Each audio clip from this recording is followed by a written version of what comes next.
দেখেন তাসকিন পার্সোনালি আমার অনেক পছন্দের একজন বোলার। তাসকিন আনডাউটলি বাংলাদেশের সবচেয়ে হ্যান্ডসাম একজন মানে ড্যাশিং একজন ক্রিকেটার এবং আমার মনে হয় যে উনি ক্রিকেট যদি কখনো না খেলেন উনি হয়তো বা আমাদের অঙ্গনে ফিল্ম অ্যাক্টর হিসেবে উনি ভালো কাজ করতে পারবেন। অলরেডি তো উনি মডেলিং করছেনও, অনেক ব্র্যান্ড নাম, অনেক ব্র্যান্ডের উনি ব্র্যান্ড অ্যাম্বাসেডার। সো অলরেডি উনি হিরো, উনি অলরেডি অ্যাক্টর হয়ে গেছেন already. So he is a dashing player. Imon ভাই, আপনি তো অভিনেতা, তার বাইরে এখন আপনি ক্রিকেট নিয়েও কাজ করছেন শেষ বিপিএল থেকে। ক্রিকেট নিয়ে প্রথম প্রশ্নটা, তাসকিন আহমেদ আপনাদের সাথে অ্যাড হচ্ছে। তাসকিন আহমেদকে কি আমরা ঢাকা ক্যাপিটালসকে পরের বার দেখতে পাবো কিনা? তাসকিন আহমেদ আসলে যেহেতু আমার প্রথম পরিচয় হচ্ছে আমি একজন অভিনেতা, আমার আরেকটা বড় পরিচয় হচ্ছে আমি রিমার্ক হারলানের একজন executive director.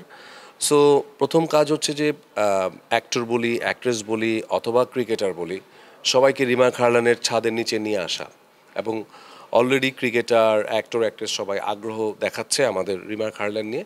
So Taskin Ahmed বলি, আরও যারা আছে সাব্বির রহমান বলি বা তানজিদ, আরও অনেক বড় বড় ক্রিকেটার যারা দেখেছেন সবাই অলরেডি রিমার্ক হারল্যানের ছাদের নিচে অলরেডি চলে আসছে। আর যেটা বলছিলেন যে ক্যাপিটালসে দেখা যাবে কিনা, আমি এখনই বলতে পারছি না দেখা যাবে কিনা, বাট আপনারা সবাই জানেন যে ঢাকা ক্যাপিটালসের রেজাল্ট যাই হোক না কেন, অ্যাটলিস্ট একটা ফ্রেশ ইমেজ আছে আমাদের। আমরা অলরেডি ক্রিকেটের পেমেন্ট ইস্যুজে আমরা সবচেয়ে বেস্ট পজিশনে আছি, আমরা হয়তো চ্যাম্পিয়ন অবস্থায় আছি, এটা বলা যায়। সো ওদিক থেকে আমাদের প্লেয়াররা অনেক হ্যাপি আমাদের উপরে, ইভেন অন্য প্লেয়াররাও অলরেডি জেনে গেছে। সো হয়তোবা অনেক তারকা প্লেয়ারই আমাদের সাথে হয়তোবা আগ্রহ দেখাবে বা আমাদের অ্যাটিটিউডও তাদের খুব ভালো লেগেছে। সো আই হোপ যে অনেককেই দেখা যেতে পারে, বাট স্পেসিফিক বলতে পারছি না এই মুহূর্তে। ভাইয়া, শাকিব খান আপনার দলের সাথে ছিলেন, আপনারাও দেখেছেন পুরো টুর্নামেন্টে, খুব এনজয় করেছেন, শাকিবের মাঠেও গিয়েছে আসলে। সব মিলে শাকিব ভাইয়ের রিভিউটা কি আসলে ক্রিকেট নিয়ে, যেহেতু ক্রিকেটে প্রথমবার তার জন্য?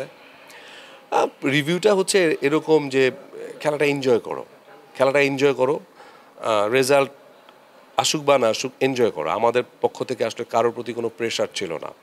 ইভেন দেখেন প্রত্যেকটা ক্রিকেটারদের সাথে আমাদের খুব ভালো রিলেশন। কালকে সাব্বির রহমানের সাথে আমরা একসাথে ইফতার করেছি, আমরা কথা বলছিলাম।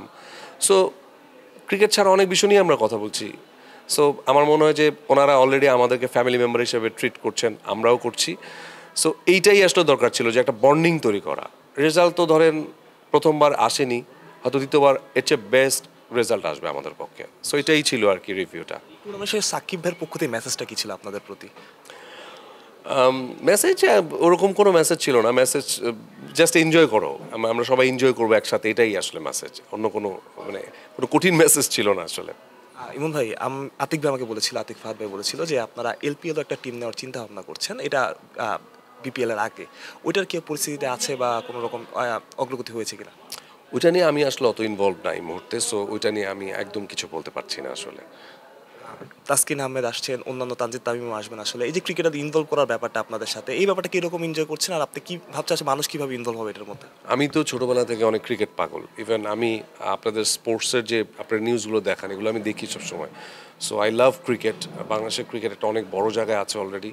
সো বিনোদনের সাথে বলিউডে যেরকম বিনোদন এবং ক্রিকেট একসাথে হয়ে গেছে, সো আমার অনেক দিন ইচ্ছা ছিল যে বিনোদন, ক্রিকেটার, ক্রিকেট, আমাদের বিনোদন এন্টারটেনমেন্ট জার্নালিস্ট, আপনারা যারা স্পোর্টস যারা সবাই একসাথে হয়ে এক ছাদের নিচে কাজ করব, ওটা আমার অনেক দিনের ইচ্ছা ছিল। সো হয়তো বা রিমার্ক হারল্যানের মাধ্যমে ইচ্ছাটা অনেকটাই পূরণ হয়ে গেছে।